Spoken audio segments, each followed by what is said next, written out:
Salam əziz dostlar, əziz izləyicilər. Biz artıq bundan 4-cü həftədir yenə həmən məkandan Binəqədi rayon icra hakimiyyətinin şəxsən vəzifəli şəxslərinin bu dırnaq arası gözəl mənzərəsinin qarşısından canlı yayınlar verdik. Yenə Müdafiə Nazirliyinin polkovniki Bəhruz Alışovun çağırışına gəlmişik. Bizim yayımlarımız davam edir. Bəhruz Alışov haqqına çatana kimi bəhsdir deyənə kimi bizim yayımlarımız davam edəcək. Amma bütün bunlara baxmayaraq artıq bir aydır ki, ölkənin Müdafiə Nazirliyinin yüksək rütbəli bir vətəndaşı, bir vəzifəli şəxsi qalıb küçələrdə Binəqədi rayon icra hakimiyyətindən tık yoxdur, hörmətli adəti qurumlar. Binəqədi rayon icra hakimiyyətinə mən burada müraciət edirəm. Qarşı tərəf olaraq çıxın, mərd-mərdanə deyin ki, Bəhruz Alışov yalan danışır, Bəhruz Alışov şər atır, böhtan atır. Qardaş, gəlin, danışın. Bir ay deyə Müdafiə Nazirliyinin podpolkovniki qalıb küçələrdə danışmadığı mövzu yoxdur, çıxmadığı sosial şəbəkə hesabı yoxdur, müraciət etmədiyi qurum yoxdur. Bu nə biabırçılıqdır? Cavan verin, çıxın, təkrar qeyd edirəm. Mərd-mərdanə, icra hakimiyyəti olaraq, bələdiyyə olaraq, nə bilim, kim olaraq bir açıqlama verin ki, bu Müdafiə Nazirliyinin də podpolkovniki Bəhruz Alışovda ürəyi bəz rahat olsun. Adam yol boyu əsir, coşur, danışır. Ay Elnur müəllim, mən day neyniyim, hansı yola addım atım, necə müraciət eləyim? Deyirəm ki, biraz səbirli ol, inşallah dövlətin adəti qurumları İnşallah ki, nəsə bir şey, bir tədbir görər, bir addım atar. Xoş gördük, Bəhruz bəy, hər vaxtınız xeyir olsun. Var olasınız, Elnur müəllim. Necədir vəziyyət? İlk öncə təşəkkür edirəm. Bax, bu isti havalarda mənim sözümü eşidib, hər zaman bizim qulluğumuzda durduğunuz kimi, vətənin, dövlətin, millətinə sədaqət olduğunuz kimi bu gün də onu nümayiş elətdirirsiniz. Mən bunu özəlliklə vurğulayacağam. Niyə? Çünki bəzi, bax, tam səmimi deyirəm, bəzi dövlət kanallarına, Xəzər TV-dir. Mən adlarını çəkirəm. Çünki mən yazmışam, məndə rəsmi də var.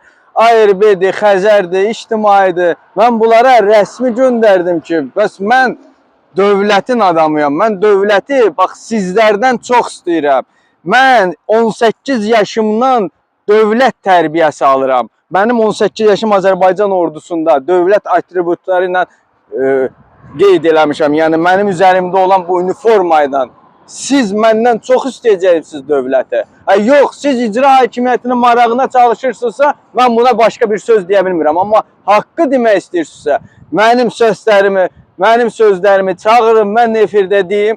Qarşı tərəf Binəqədi rayon icra hakimiyyəti də gəlib sözünü desin sizin verilişlərdə. Onun üçün mən heç bir zaman haqqı itirmərəm.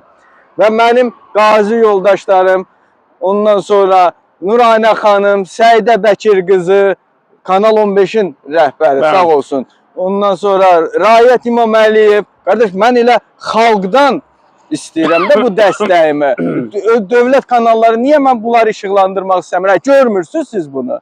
Siz gözləyirsiniz ki, mənim səsim Cənab Ali Başkomandana çatsın, Cənab Ali Başkomandan məsələyə münasibət bildirsin və haqqı olaraq mənim üçün. Və sonra deyəcəksiniz ki, gəlin çəkək, elə bir şey olmayacaq. İndidən mənim yanımda olun və mən bunu bilirəm ki, Cənab Ali Başkomandanın inanın ki, məsələdən xəbəri yoxdur. Bax, mən Şəhərsalmada oldum, Dövlətxanov və Fərdi Aydəmir, yəni gözəl insanlardılar, yəni nurani insanlardılar, amma onun heç nəyə bir aidiyyəti yoxdur. Nədir bu məsələlərə? Görüşdüm, əvvəl mən baş planı, xəritəni göstərdim. Mən xəritəni axşam Aqil Alışovun verilişində Səngər TV-də mən mütləq açıqlamasını verəcəm. Ya bu gün, ya sabah dərhal verəcəm. Yəni ki, mən açdım baş planı qoydum, dedim ki, baxın, hüquqşünasda deyirəm, baxın, bax buna.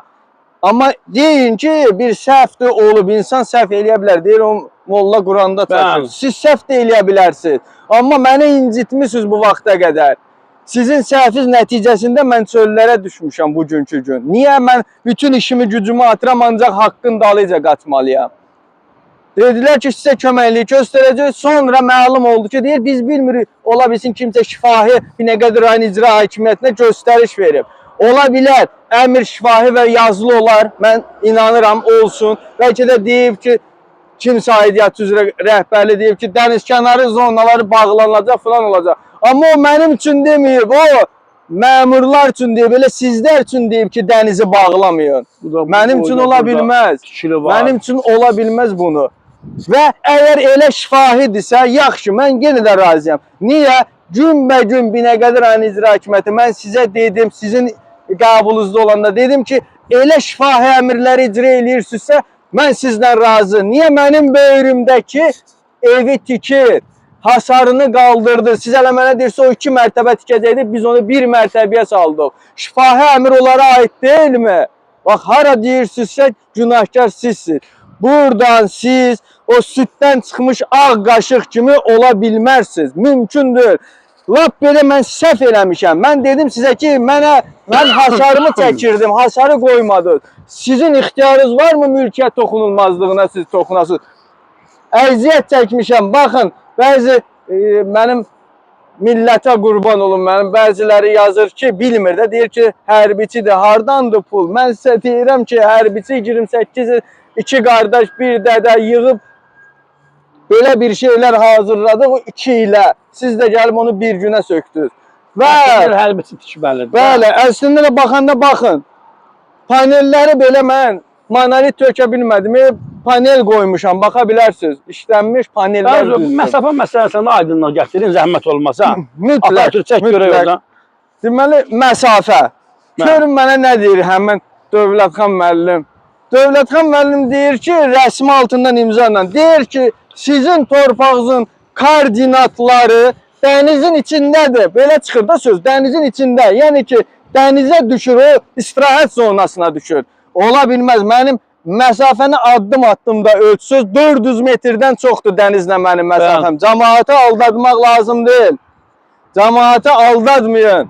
Bir növbəti söz yazmayın, canlı. Bəs Katastr Reestr xidməti mənə kupça verdi. Gəldi, bax burada koordinatlar çıxartdı. Mənim yola düşüb mənim evim. Bax, yolu görsətsin operatorumuz. Yol düz yola birləşib. Burada necə turizm ola bilər? Necə dəniz kənarı? Bəs baş plandan danışıram mən sizə. Birini qoyub birinə keçirəm. Baş planda göstərib. Dəniz kənarı zona 100 metr məsafə deyil heç. 100 metr sarı rəngə düşür. Mən bunu xəritə üzərində də göstərəcəm. Mən qısaca baş plandan çıxarış eləmişəm. Mən xalqıma bunu çatdırım. Yaxın götür, operator, yaxına gəl. Deməli, baş plan çərçivəsində 3 cür mərkəzi inkişaf nəzarəti tutulmuşdur. Bunu mən baş plandan çıxartdım. Bir mühazirə formasında xalqıma çatdırım. Bəlkə Binəqədi rayon icra başçısıdır və onun ətrafındakılar bilmir bu baş planda nə var. Mən səhifə-səhifə deyəcəm, xalqımın nümayəndələri girib, həmin o şəhər salmada baş plan açıq-aşkardır, xalqa açıqdır o. Yəni, girən kimi baxacaqlar. 200 neçə səhifədir. Oradan mən bir mühazirə formasında çıxartmışam ki, sizlərə çatdırım. Deməli, baş plan çərçivəsində 3 cür mərkəzi inkişaf nəzərdə tutulur. Birinci, mərkəzi Bakı, regional mərkəzlər deyiləndə Ələt, Mərdəkan, Sumqayıt, alt mərkəzlər ümumiyyətlə bu 3-cü dərəcəlidir. Lökbatandır, Binəqədidir, Sabunçudur, Zığ, Hövsan və Xırdala. Sizə qurban olun, bunun nə aidiyyəti var? Sonra davam edirəm. Baş planda nə Binəqədi, nə Coradil qəsəbəsi region mərkəzi kimi göstərilməyib. Baş plana görə Binəqədi yalnız alt mərkəz hesab olunur. Yəni Binəqədi bir hissəsi Abşeron yarımadasının şimal sahil boyunca yerləşir ki, bu da mərkəzi Bakının inzibati ərazisindən kənar ərazi hesab olunur. Mərkəzi Bakıdan kənar ərazi hesab olunur. Baxın sözlərə. Coradilin adı baş planda cəmi 2 dəfə çəkilib. Bax, bu Coradilin adı 2 dəfə çəkilib. Elnur müəllim, özdə nə çəkilib? Çəkilib ki, birinci mərhələdə baş planın 65-ci səhifəsində əziyyət çəkməyin 200 səhifəni mən əziyyət çəkdim, oxudum. Baş planın 65-ci səhifəsini oxuyun, orada çəkilib. Orada yazılıb ki, Coradil yaşayış məntəqəsi inkişaf etdirilməlidir. Mən elə baş nazirin, cənab baş nazirin əmrini icra edirəm də. Coradil yaşasın. Mən inkişaf elətdirirəm. Yəni ev tikirəm. Baş planda göstərildiyi kimi göstərib bir də təkrar oxuyuram. Coradildə yaşayış məntəqəsi inkişaf etdirilməlidir. Yəni yaşayış evlərin tikilməsi nəzərdə tutulmuşdur. Çox hörmətli Binəqədi rayon icra başçısı, çox hörmətli şəhər salma, çox üzr istəyirəm. Şəhər salmadır. Bax, elə mən baş planla danışıram, 2040-cı ilə qədər olan baş planla danışıram mən sizə. Yaşayış, nəzərdə tutulub ki, yaşayış məntəqəsidir. Yəni, baş plana görə Coradil Binəqədi yaşayış məntəqəsi kimi göstərilib, ay cəmaat. Baş plandan deyirəm, göstərilir. Daha sonra, ikinci dəfə dedim, çəkilib. Daha sonra baş planın 148-ci səhifəsində Coradilin adı ikinci dəfə qeyd edilib. Bu da yalnız Coradil və Novxanı elektrik yarımstansiyaların birləşməsi haqqındadır. Bunun da mənə nə aidiyyəti var? Burada da bu yoxdur. Yəni, cəmi 2 dəfə çəkilib 248-də. Siz hansı baş plandan danışırsınız? Yəni, Coradil qəsəbəsinin özü baş planın qətiyyən turizm zonası kimi qeyd olunmamışdır. Mənim torpaq sahəm sahil boyu 20-50 metr zolaqdan 300 metrdən artıq yerləşir. Sahil boyundan, bax oradakı sahilin boyundan 300 metrdə aralıda yerləşir. 20-50 metr deyil. Hə. Baş plana görə və qanuna görə sahil zolağından bu qədər aralıda yerləşən ərazilərə yaşayış evlərinin tikintisi nəzərdə tutulub. Yəni ki, Dövlət Kadastr Reyestr Xidməti buna baxaraq mənə neynəyib? Kupça verib. Siz indi öz çirkin əməlicə Dövlət Kadastr Reyestr Əmlak Komitəsini mi qatmaq istəyirsiniz? Mənə cavab verin, Dövlət Şəhər Salma. Siz verdiniz mənə 5 gün bundan qabaq o məktubları. Bax, bunu araşdırsınlar. Bəzi sözlər var, tam demək olmur. Bunu araşdırın, mən gedək dövlət orqanlarında deyim. Siz məni məcbur elədiniz, Dövlət Şəhər Salma. Siz məni məcbur etdiniz ki, mən bu baş planın açıqlamasını verəm. Siz dediniz. Siz buna oxumadınız, siz buna baxmadınız, siz bunu bilərəkdən pozdunuz da. İndi deyə bilmərsiniz ki, operator səhv eləyib. Onu əvvəl deyə bilərdiniz haradasa yüngülləşdirmək üçün. Bunu, indi mən bilmirəm siz nə düşünürsünüz. Mən də bu dövlətin nümayəndəsiyəm. Bəlkə bir məxfi əmirzad var, bizim xəbərimiz yoxdur.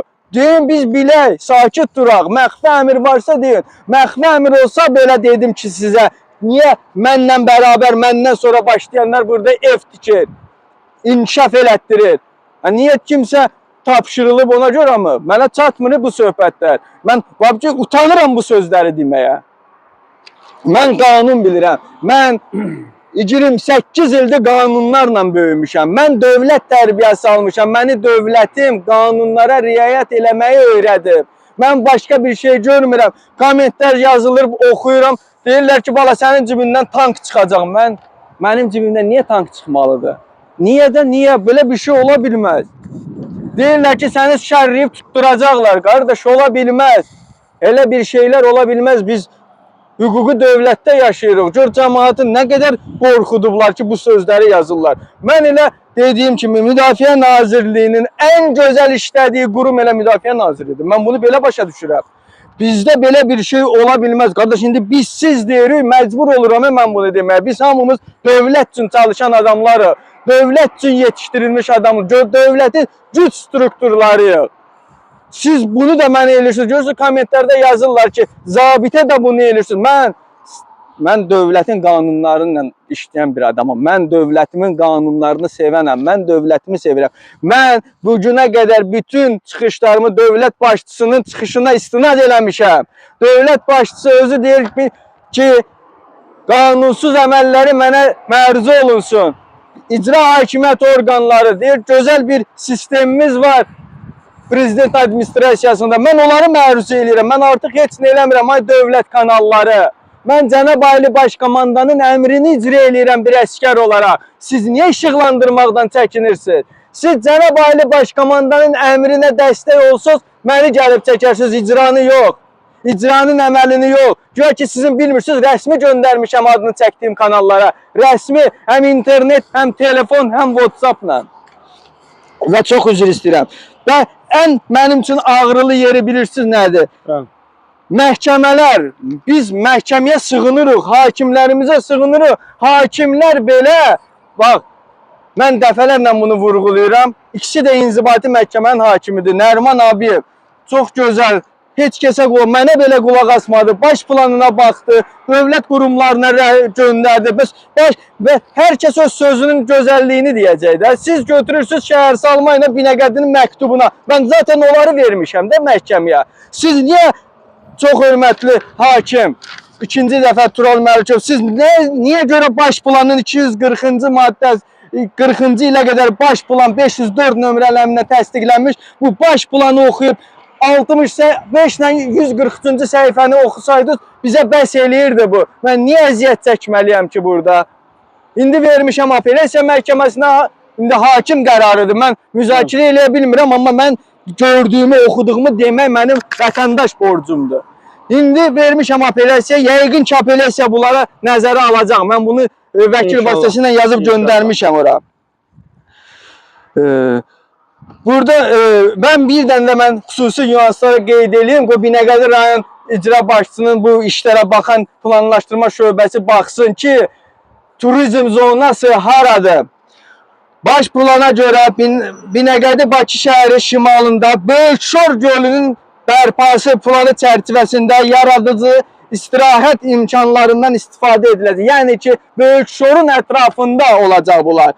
Yəni Binəqədi rayon olaraq Böyükşor gölü ətrafında yaradıcı istirahət mərkəzi üçün nəzərdə tutulmuş torpaq sahələri qorunmalıdır. Yəni ki, Böyükşorun ətrafı turizm kimi bura yox.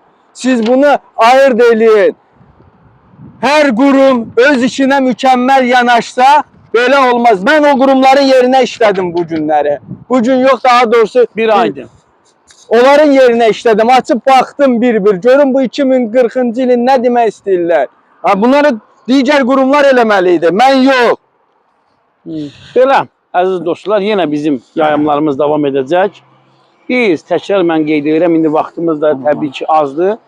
Biz Alışov Bəhruz Müdafiə Nazirliyinin əməkdaşı haqqına çatana kimi hər həftə buradan yayımlarımız davam edəcək. Dostlar, yayımımızı bəyənin, paylaşın, kanalımıza abunə olun. Sağ olun, sağlıqla qalın. Sağ olun.